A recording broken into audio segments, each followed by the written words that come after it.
Assalamualaikum warahmatullahi wabarakatuh. Nama saya Safira Afsari Ramadhani. Saya dari Fakultas Ekonomi Bisnis dengan program studi manajemen.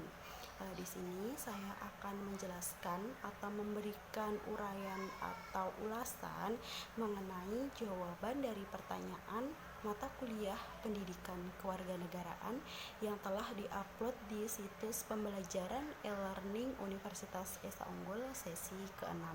Di sini saya diminta untuk menjelaskan 3 pertanyaan. Yang pertama, saya diminta untuk menjelaskan mengenai yuridis dan formal mengenai wawasan Nusantara. Yang kedua, saya diminta untuk menjelaskan mengapa wawasan Nusantara dijadikan sebagai inti dari pembelajaran pendidikan kewarganegaraan. Dan untuk yang ketiga, saya diminta menjelaskan pengertian dari ZEE atau zona ekonomi eksklusif. Baiklah, untuk mempersingkat waktu, langsung saja kita menuju ke penjelasannya. Baiklah, saya akan menjelaskan mengenai formal dan yuridis wawasan Nusantara. Untuk memahami proses pemikiran tentang wawasan Nusantara, perlu diadakan pendekatan secara historis dan yuridis itu sendiri. Undang-Undang Dasar 1945 tidak menentukan secara tegas mengenai batas-batas wilayah Republik Indonesia. Oleh karena itu, kita mengacu pada pasal 2 Aturan Peralihan Undang-Undang Dasar 1945 yang mengatakan bahwa segala badan negara dan peraturan yang ada masih berlaku selama belum diadakannya yang baru menurut undang-undang ini. Pada zaman Hindia Belanda, keluarlah ordonansi atau setingkat dengan undang-undang tentang Territorial ZEE and Maritime Granian Ordonantie, atau kita sebut dengan ordonansi tentang laut teritorial dan wilayah maritim. Dengan ordonansi ini ditentukan bahwa setiap pulau memiliki batas wilayah sendiri-sendiri dengan lebar 3 mil laut.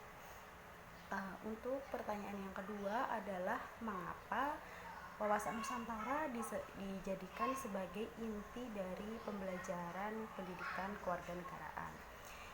Ini bisa kita sebut atau alasannya karena wawasan Nusantara sendiri memiliki kedudukan sebagai wawasan nasional bangsa Indonesia yang merupakan ajaran yang diyakini kebenarannya oleh seluruh rakyat agar tidak terjadi penyesatan dan penyimpangan dalam upaya mencapai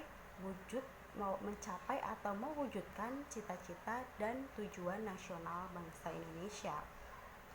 Wawasan Nusantara bertujuan mewujudkan nasionalisme yang tinggi di segala aspek kehidupan rakyat Indonesia yang lebih mementingkan kepentingan nasional daripada kepentingan individu, kelompok, golongan, suku, bangsa, ataupun daerah. Hal tersebut bukan berarti menghilangkan kepentingan individu, kelompok, suku, bangsa, dan daerah itu sendiri.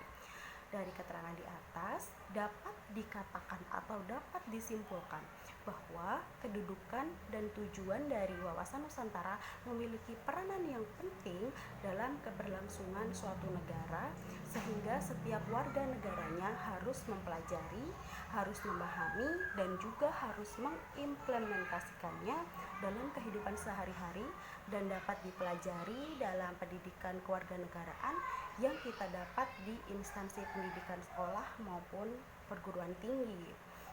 Dan untuk pertanyaan ketiga yakni adalah zona ekonomi eksklusif.